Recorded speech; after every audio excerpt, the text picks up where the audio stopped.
बोलो राधे राधे। सतकथा में आज की कहानी है, आखिर कर्ण और मेघनाद में कौन से सबसे शक्तिशाली थे। दोनों का अगर युद्ध होता तो किसकी जीत होती। तो आइए जानते हैं इसी के बारे में। लेकिन जानने से पहले चैनल को सब्सक्राइब करें, लाइक और शेयर करें और कमेंट बॉक्स में जो है राधे राधे अवश्य लिखें। दो वीर योद्धा जिनकी शक्तियां बेमिसाल थीं और इनसे सीधे तौर पर युद्ध करना खुद देवताओं तक को महंगा पड़ा था। वैसे दोनों ही योद्धा जो है अपने काल के महान योद्धाओं में से एक थे और इन दोनों में से जो है अधिक बलशाली कौन था।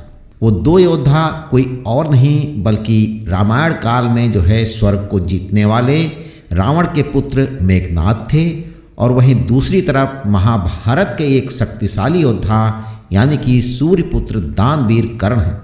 अगर दोनों ही योद्धाओं का मुकाबला होता तो किस योद्धा की जीत होती। क्या कर्ण का कवच और कुंडल मेघनाद के घातक बाणों को सह पाता। तो चलिए हम जानते हैं इन दोनों योद्धाओं की शक्तियों के बारे में। तो सबसे पहले हम इनकी जो है क्या शक्तियाँ थीं, क्या वरदान थे, इनके बारे में जानते हैं। मेघनाद बहुत ही मायावी राक्षस योद्धा था। कहते हैं कि उसे अनेकों जो वरदान जो हैं 12 वर्ष की आयु में ही प्राप्त हो गए थे। 12 वर्ष की आयु होते होते मेघनाद ने अपनी कुल देवी नुकुंबला के मंदिर में जो है अपने गुरु शुक्राचार्य से शिक्षा लेकर कई सारे सिद्धियों को प्राप्त किया था। मेघनाद ने मौन व्रत धारण करके कई साल बिताए और उसी से जो है भगवान शिव के दर्शन भी किए और भगवान शिव ने उन्हें कई सारे अस्त्र शस्त्र, दिव्य शक्तियाँ, तांत्रिक विद्या और मायावी शक्तियाँ प्रदान किया। परंतु उन्होंने मेघनाद को सावधान भी कर दिया था, कभी भी भूलकर किसी ऐसे ब्रह्मचारी से युद्ध न करना जो 14 वर्षों से ब्रह्मचर्य का पालन कर रहा हो और 14 वर्षों से सोया न हो। और इसके साथ उन्हें ब्रह्मा जी से वरदान भी प्राप्त हुआ था। जब वो आपातकाल में देवी नुकमला के तांत्रिक यज्ञ कर रहे थे तो उसे एक ऐसे दिव्य रथ की प्राप्ति होती है और उस रथ पर बैठकर जब तक वो युद्ध करेंगे तब तक उन्हें जो है कोई भी परास्त नहीं कर पाएगा और ना ही उसका कोई वध कर पाएगा। परंतु उसे एक बात का ध्यान रखना होगा कि जो उस युद्ध का बीच में ही विध्वंस कर देगा वही उसकी मृत्यु का कारण होगा। और साथ ही साथ स्वर्ग जीतने पर ब्रह्मदेव ने उसे ये भी वरदान दिया था कि आज से मेघनाद को इंद्रजीत कहा जाएगा, जिससे कि इंद्र की ख्याति सदा सदा के लिए कलंकित हो जाएगी। और वहीं अगर हम सूर्यपुत्र कर्ण की बात करें तो जन्म से ही सूर्यपुत्र कर्ण के शरीर में कवच और कुंडल विद्यमान थे जो उन्हें उनके पिता सूर्यदेव से प्राप्त हुए थे। कहते हैं कि कवच और कुंडल अभेद्य था। बड़े से बड़े शक्तिशाली योद्धा भी कवच को तोड़ने में अक्षम थे। वहीं जो कुंडल थे कर्ण को फुर्तीला और युवा बनाए रखते थे। दरअसल कवच और कुंडल दोनों ही अमृत से निर्मित हुए थे, जिससे कर्ण को युद्ध में सीधे तौर पर हरा पाना बिल्कुल नामुमकिन था। लेकिन मेघनाद के साथ मायावी शक्तियों के युद्ध में कर्ण को कवच और कुंडल भी नहीं बचा सकते थे। तो इस आंकलन में मेघनाद की जीत होती। अगर दिव्य अस्त्रों शस्त्रों के ज्ञान की बात है तो मेघनाद की बात की जाए तो उन्होंने असुर गुरु शुक्राचार्य से अस्त्रों शस्त्रों की विद्या सीखी और उन्हीं के बलबूते उन्होंने त्रिदेव से कई सारे दिव्यास्त्र प्राप्त किए। वैभव अस्त्र, नागपास्त्र अस्त्र, नागास्त्र, वज्रास्त्र और इसके अलावा मेघनाद का नाम इन योद्धाओं में लिया जाता है जो ब्रह्मास्त्र, नारायण अस्त्र, वैष्णव अस्त्र और पशुपत अस्त्र को भी धारण करते हैं।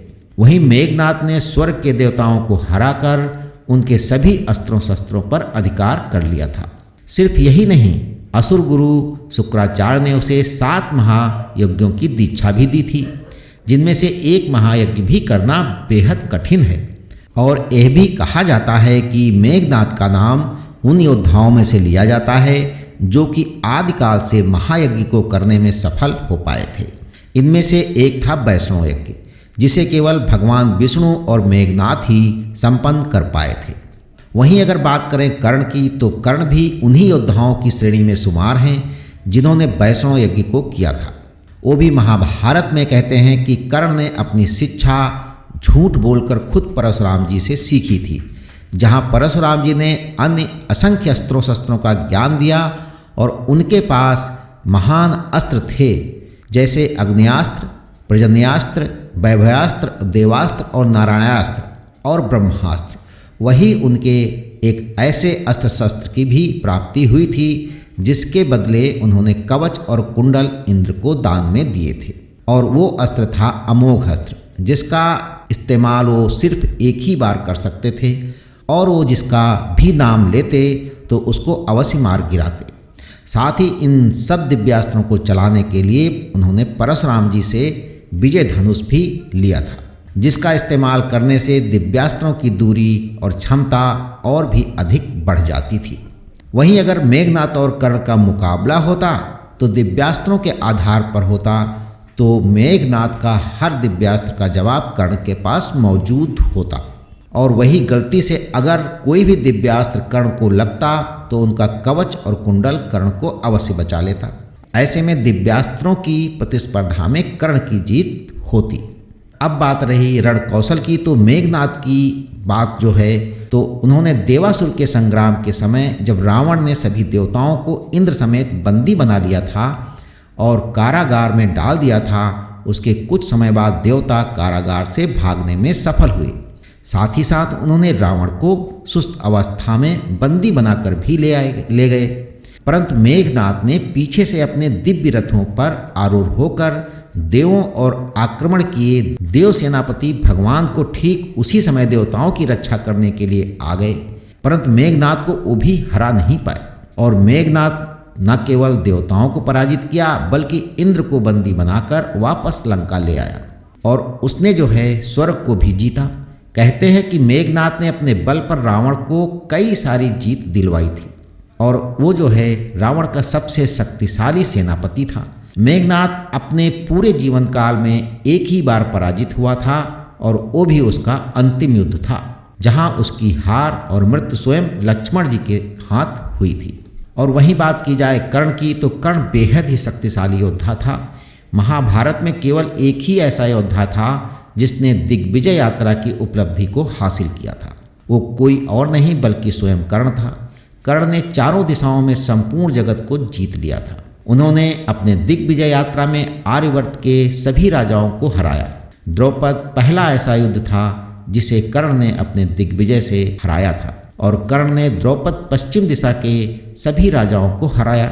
उत्तर दिशा में कर्ण ने अकेले ही भगदत्त को हराया था, जिसने महाभारत के युद्ध में अर्जुन तक के होश उड़ा दिए थे। वहीं पूर्व में जो है कर्ण अंग, बंग, कलिंग, मनिका, मगध, वहीं साथ साथ सभी राजाओं को पराजित किया। भ्रष्ट भूमि जहाँ पर राक्षस निवास करते थे और लोग उनसे चिढ़ते थे, कर्ण ने लोगों को मुक्ति दिलाते हुए सभी राक्षसों का विनाश किया था। वहीं दक्षिण दिशा में कर्ण ने अकेले ही पांडे दक्षिण के अन्य सभी राजाओं को हराया और फिर कर्ण ने शिशुपाल के पुत्र यमन और वर्मन को भी हराया। सभी चार दिशाओं में जीत के बाद कर्ण ने गलेच, भद्र, रोहिणी, अग्नि, मालव और यमन सुंदर अन्य सभी क्षेत्रों पर आसानी से जीत पा ली थी। यहाँ तक महाभारत के युद्ध में अर्जुन को कर्ण को हराने में बहुत दिक्कतों का सामना करना पड़ा। वो तो भगवान श्री कृष्ण ने इंद्र का सहारा लिया, तब जाकर वध संभव हो पाया, और इससे पहले इंद्र ने कर्ण से कवच और कुंडल दान में मांग लिया था और इसी वजह से कर्ण की मृत्यु संभव हो पाई थी। तो अगर देखा जाए तो इसमें वरदान और दिव्यास्त्रों की संपूर्ण शक्ति से मेघनाद और कर्ण का युद्ध होता तो संभव था कि इस युद्ध का कोई भी निष्कर्ष नहीं निकलता, क्योंकि दोनों ही योद्धा महान थे। दोनों के पराक्रम के बारे में आप भी भली भांति जानते हैं। साथ ही भगवान विष्णु के बाद यही दो ऐसे योद्धा थे जिन्होंने वैष्णव यज्ञ को पूरा किया था। दोनों को एक एक जीत भी प्राप्त हुई थी। तो पौराणिक कथाओं में आज बस इतना। अगली बार हम सुनेंगे एक नई कथा। तब तक के लिए ईश्वर की सभी शुभकामनाएं आपके साथ बनी रहे।